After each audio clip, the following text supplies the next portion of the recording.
છોડાવવા માટે આવી.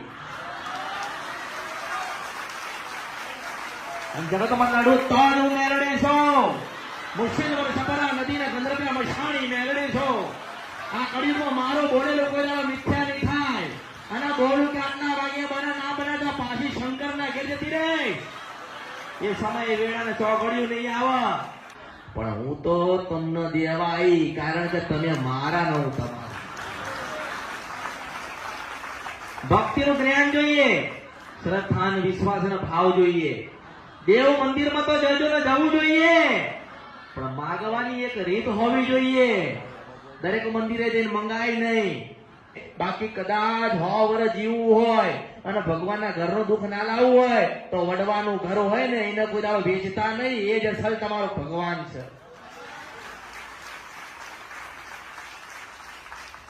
તમારા મઠે બેહેલી માતા જે તમારો ભગવાન જો એ રાજી નહીં હોય ને તો મારા આશીર્વાદ આલેલા, મારી કૃપા આલેલી તમારા કામમાં આવશે.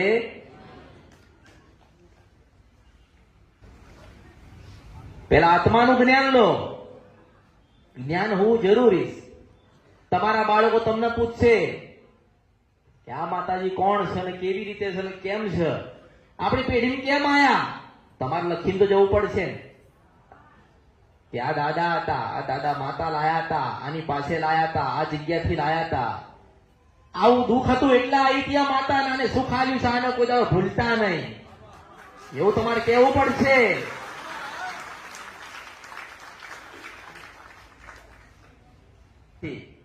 હું આવડીએ નથી ને આવડીએ નથી, હું આવડીએ નથી. તમારા હૃદયમાં હમાઈ જવું ને એવડી છું. જો હાચા ભાવથી માતાને પૂજીએ છે, હાચા હૃદયથી તમે તમારા દેવના દીવા કર્યા હશે, કોઈ માંગણી મૂકી નહીં હોય, કોઈ આશા રાખી નહીં હોય, અને ભક્તિ કરીએ છે, અને જતા માણસ કદાચ એવું કીધું હશે કે માનું હારું કરજો તો તમારું હારું થશે થશે થશે થશે.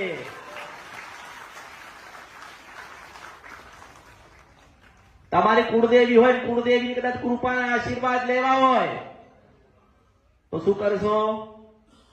માળા ફેરવશો?